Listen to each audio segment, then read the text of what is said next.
Welcome to biology पाठशाला।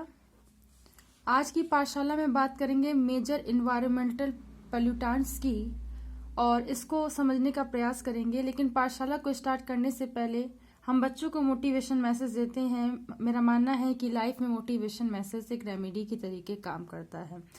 और आज की सीरीज का मोटिवेशन मैसेज कुछ इस तरीके से है कि मेरे प्यारे बच्चों, आप हमेशा सच्चाई और ईमानदारी के साथ काम करते चलिए। मेरा मानना है कि सच्चाई और ईमानदारी के साथ काम करने से निश्चित रूप से आपको उसका परिणाम मिलता है। इसलिए हमेशा प्रयास करते रहिए और आगे बढ़ते रहिए।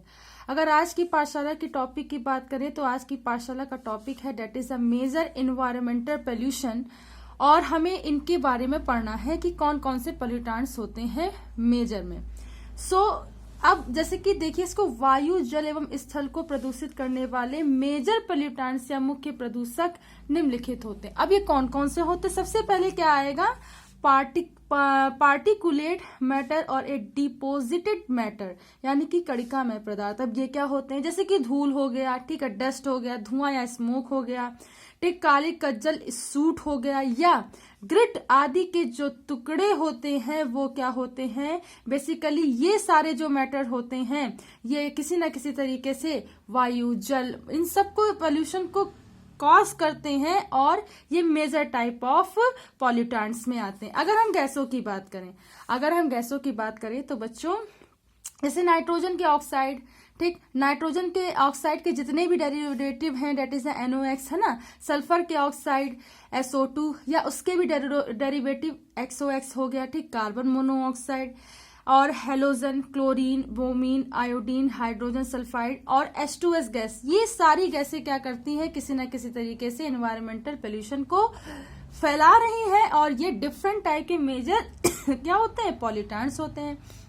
बच्चों, ये जो जितने भी नाइट्रोजन के ऑक्साइड हैं, सल्फर के ऑक्साइड है, कार्बन मोनोऑक्साइड है, क्लोरीन है, ब्रोमीन है, हाइड्रोजन सल्फाइड है ना, SO2 है, H2S है और साथ ही साथ CFCS गैस है। ये सारी गैसें, ठीक है, ये सारी गैसें ग्लोबल वार्मिंग के लिए भी इफेक्ट करती हैं।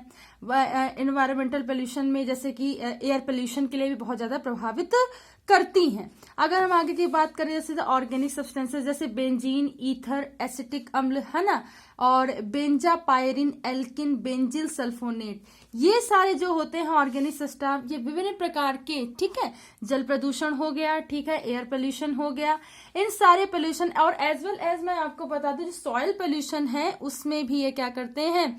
बहुत ज्यादा प्रभावित करते हैं और ये सारे डिफरेंट टाइप ऑफ पोल्यूशन को करती हैं, जिससे डिफरेंट टाइप के इम्पैक्ट पड़ते हैं। और बेसिकली जो ह्यूमन की साइकिल है और ह्यूमन की जो शैली है उस पर क्या होता है? प्रभाव पड़ता है। अगर हम फ्लोराइड्स की बात करें तो देखिए, फ्लोराइड्स जो होते हैं जैसे DDT वगैरह हो गया, ठीक है, ये भी एक तरीके का, और CFCS हो गया, ये भी फ्लोराइड्स में आता है। सिलिकॉन टेट्राफ्लोराइड्स, ये भी क्या है? फ्लोराइड्स में आता है। ये सारे फ्लोराइड्स क्या करते हैं?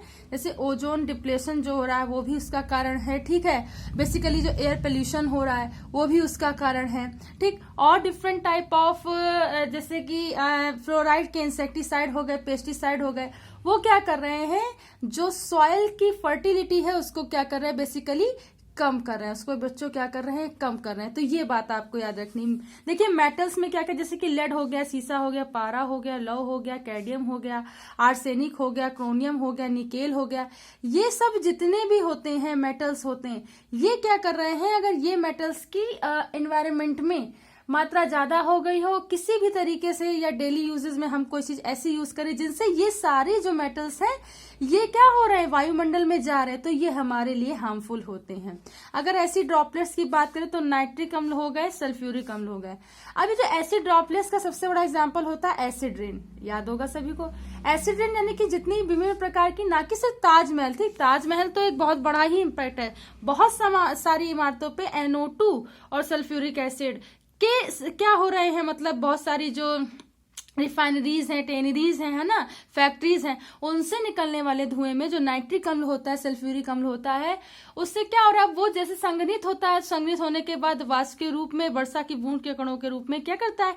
जब ये गिरता है तो इससे ताजमहल हो गया, है ना, विभिन्न प्रकार की इमारतें प्रभावित हो रही हैं। ठीक, तो ये बात याद रखेंगे। डोमेस्टिक डिटर्जेंट की बात है, साबुन हो गया, सोडा हो गया, सर्फ हो गया, पेट्रोलियम साबुन तथा कार्बनिक पदार्थ आदि हो गए।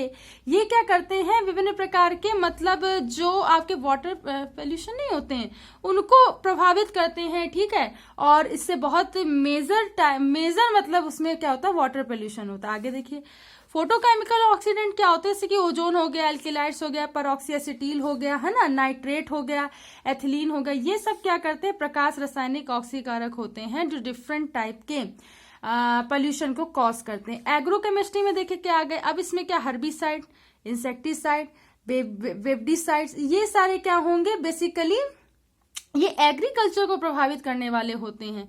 और डिफरेंट टाइप के, जैसे यहाँ पे मैंने एक बताया था, ठीक, तो वो यहाँ के सब डिवीजन में भी आएगा कि हर्बिसाइड, इंसेक्टिसाइड, पेस्टिसाइड, बेसिकली एग्रोकेमिस्ट्री है और एग्रीकल्चर में क्या करते हैं, प्रभाव करते हैं। जैसे सॉयल पोल्यूशन हो जाता है। Radioactive substances that is the strontium, cobalt, caesium, uranium, plutonium, जितने भी रेडियो एक्टिव जो अपने एलिमेंट्स हैं, ठीक है, तत्व हैं, वो क्या करते हैं, रेडियो एक्टिव पोल्यूशन को कॉज करते हैं। क्या करते हैं बच्चों, रेडियो एक्टिव पोल्यूशन को कॉज करते हैं। नॉइज जो है बेसिकली बेटा, जो नॉइज होता है, जैसे मान लीजिए एक होता है कि 70 से 90 डीबी के बीच में, ठीक है, डीबी के बीच में होना चाहिए। ठीक, तो वो क्या एक सामान्य है। अगर 110 हो गया तो वो ध्वनि प्रदूषण को क्या करता है, कॉज करता है।